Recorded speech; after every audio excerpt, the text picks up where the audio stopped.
based in San Francisco. We were established about 5 years ago, and so we are actually one of the oldest company in this space.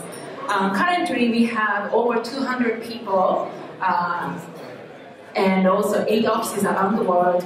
And actually, our members are coming from many different diverse backgrounds, including technology, finance, and compliance. And we are hiring really aggressively right now, and particularly engineers with Java and C++ backgrounds. So if you're interested in being part of Ripple, please come talk to me. So Ripple's vision is described in one term, which is Internet of Value. Today, because of the Internet, you can send information or data to anybody around the world very easily, instantaneously, at almost no cost. But when it comes to money, it's still not the case. If you want to send money across borders, it takes about 3 to 5 days, and it's very expensive, and also it often results in error. So our goal is to basically enable the world to move money just like information moves today. So one of the biggest problems in the global payments is this pre-funding requirement. So many of banks and payment providers, when they process payments for overseas, they have to pre-fund bank accounts, in Australian accounts in destination currencies, and it's very expensive, and also compliance requirements is tightening. And it is estimated $27 trillion is sitting idle in Australian accounts. That's a lot of money. And basically, we are trying to solve this problem using the power of digital currency. We have a solution called Xrapid. Basically, it eliminates the pre-funding requirement in destination currencies, because it can provide on-demand liquidity using the power of blockchain. So how do we do this? It's actually pretty simple. Let's say you are a payment provider based in US and want to send money to Mexico. Basically, behind the scene, what's happening is converting US dollars to XRP, and XRP moves from one place to the other, exchanging Mexico, and the XRP gets converted to Mexican peso and get paid out to end beneficiaries. And the whole end-to-end process can happen within 90 seconds or so. So, as you know, there are so many digital assets out there. There are more than 1,000. But why XRP? This is because the XRP was designed to solve this payments problem and has the best properties for payment use case. First criteria is scalability. XRP can process 1,500 transactions per second, whereas other currencies can only handle dozens of transactions per second. Also, speed is also very important. XRP can basically process payments within 3 seconds, whereas other currencies require minutes to hours. And also, transaction cost is also another important criteria. XRP has the lowest transaction cost, which is like 0.004, whereas other currencies require much higher transaction costs. So because of these properties, we believe XRP is the best digital currency designed for payments. We've made a great progress last year. Currently, XRP is listed on more than 60 exchanges around the world, which is very important because in order for XRP to become very useful for payments, we have to have a deep liquidity in different currencies. So we are very excited to see this progress. And also, we have a lot of good customer trust and traction for Xrapid, for like payments provider like MoneyGram, Western Union. They are currently using the Xrapid to test that by details solution. So we are very excited about our progress last year, but we are even more excited about this year because we believe this year is going to be a major and breakthrough year for commercialization of this breakthrough technology. Thank you. I think everyone in this room, just like me, we can't live without the internet. And I check my message when I go out in the morning. I check my message before I go to bed. So, but have ever think about what's the problem of the network we're using? So, for example, we watch YouTube videos. The first 5 seconds are always ads, and effectively you pay the data for the ads, and that's a problem of the network, which is the lack of the content awareness. And that's just the tip of the iceberg. There's other issues as well, like lack of privacy, and we're very rigid payment system.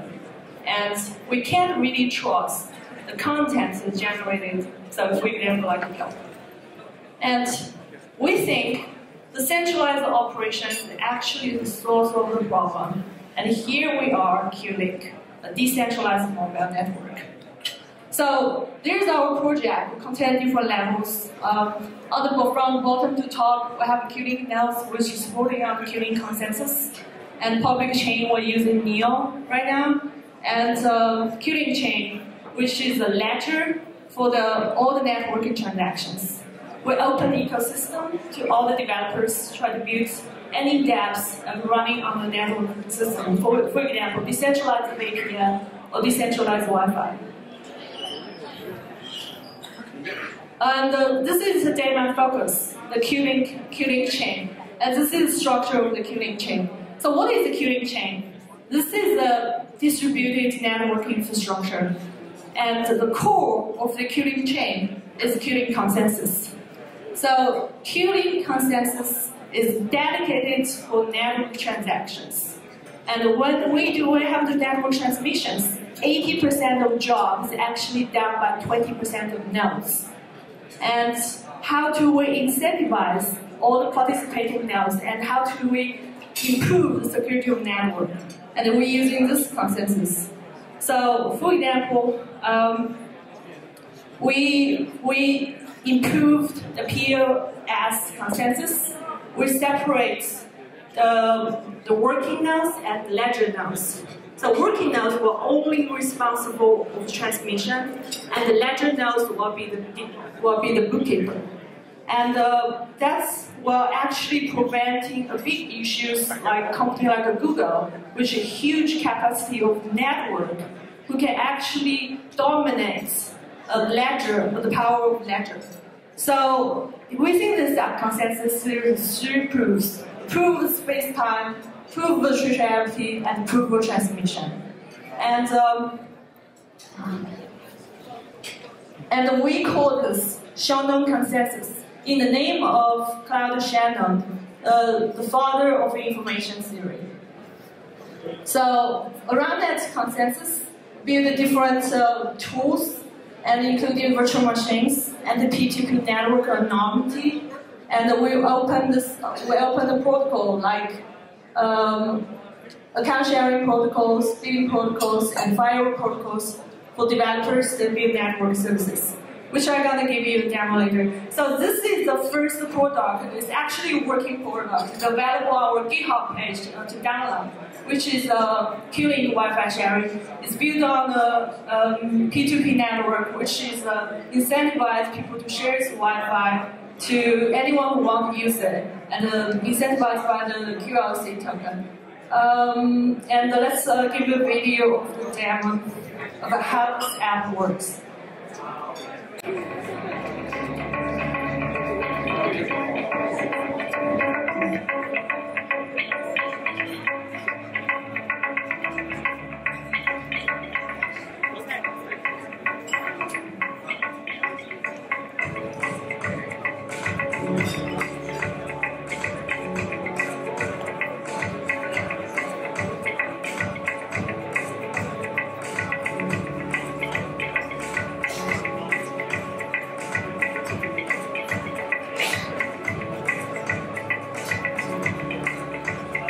And you can charge. You can decide how much token you want to charge.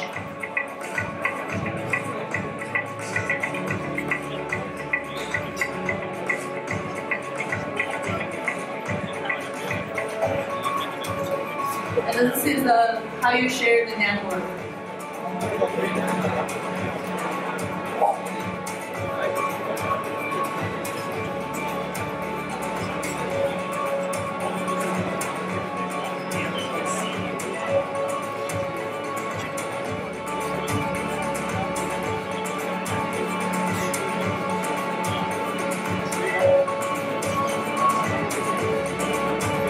Automatic bidding as well. So this is the working product we're running on the Android phone. So whoever goes to search the Qlink on the GitHub, you can play around with this phone. And by the way, the second product, which is decentralized VPN, is online as well. But in the same app, you can set up your own VPN server and earn the QL tokens. And thank you very much for the sharing, and I'm going to be around. Welcome any questions. Thank you. That exist today in professional networks and social networks and messaging systems. And we're saying that blockchain is really the answer to this. So the problem that we're looking at is this problem around trust, and this idea of how you can actually get trust with a large number of people. So there's this pretty interesting idea called the Dunbar number, which says that back in the old days, before technology, you really only could have really great relationships with people of about 150 people or so. But what the internet has really done is made it possible to come into contact with many more people. But as you meet more and more people, the degree of trust actually goes down because it's very hard to build trustworthy relationships with all of these people that you can possibly come into contact with. So whether you see them in forums or feeds, those kinds of things, how do you know that they're trustworthy?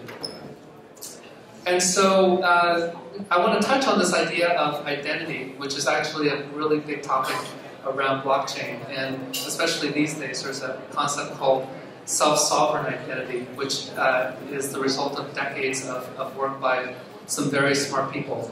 And the whole idea behind self-sovereign identity is that you own your identity, you can make it portable, and you can disclose what you want to disclose into the communities and the services and applications, the kinds of things that you're interested to disclose to get what you need to get done.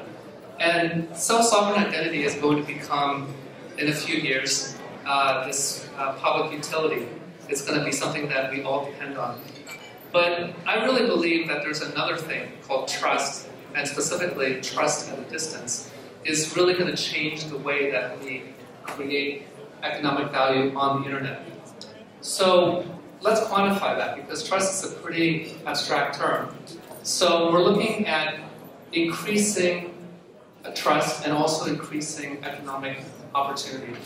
And we're at the convergence of a lot of really interesting things that are happening today on the internet. Things like the sharing economy, social networks and messengers, B2B, which actually isn't even online yet, really, because of the lack of trust that's needed in a lot of business-to-business interactions. And then finally, online to offline, in terms of the interaction between things that are happening offline and how you can carry that onto the online world and hopefully on the on-chain world. So we're talking about very big opportunities, and we believe that these numbers, trillions of dollars that are meaningful percentages of GDP, are actually pretty conservative. So what is the Human Trust Protocol, our project? We believe that billions of people are going to use the blockchain to build trustworthy relationships in about 5 years' time. So we believe that this protocol is going to be one of the fundamental protocols of the internet, maybe as important as TCP/IP. So how do we get there? We've got some building blocks. We're layering on top of identity. And what we're doing is we are using reputation, which is the idea of tracking how you've done, right, in past interactions and the outcomes, whether it's through ratings or successful transactions, those kinds of things. And that leads you to this whole idea of trust, which is this idea of being able to predict future human behavior. No, it's wrong. And what we're building is this thing called a decentralized trust network, which is a prediction market of future human behavior. So imagine being able to rely on all the information that you have about someone, being able then to see if they will do the things that you expect them to do. So our blockchain is a public and decentralized blockchain. It's also a permissioned blockchain, which is a very interesting combination. It's public, decentralized, and permissioned. We need to have some new technologies around zero-knowledge proofs to actually get this done. And we do have a token, which is used to incentivize people to act in trustworthy ways in this idea around stake, which is basically a bond that allows people to put something at risk when they interact with somebody. And when things go well, they get rewarded. And when things don't go well, they might be losing those kinds of tokens. So this is a very quick roadmap of where we are. We're really interested to make progress. And I just want to point out a couple things that we're going to be making available besides the protocol. So later on this quarter, we're going to create a reputation system called ICO Hub. And it's really to bring trustworthiness just around ICOs. And we believe that if we have a worthy protocol, we should be able to increase the trustworthiness around ICOs. And that's one of our proof of concept applications. And then later on this year, we're going to be releasing an app called the Hub app. And the Hub app is a next generation professional messenger that's designed to facilitate communities and to allow people to actually engage in trustworthy transactions on the platform and on-chain. So keep in touch with us.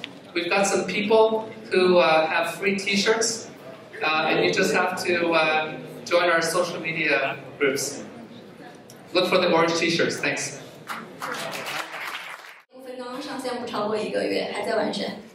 In Binance ecosystem, the exchange is the most familiar one to the public. But we also have the Info, Labs, and Launchpad. Labs and Launchpad serve blockchain entrepreneurs and investors, and Info serves the media.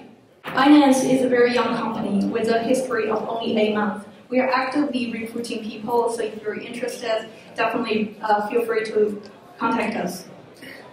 We release our performance report every month, so everyone can see the rapid growth of Binance and our blockchain market. To sum up, throughout human history, we have fought for many things. For freedom of speech, for freedom of gender equality. Now it's time for freedom of money. The consensus at Binance is that we are not just a startup business, we are making history. 我们希望能够帮助每一个人把自己的每一分努力、每一分回报都拿在自己手里，这是我们坚持的。谢谢大家。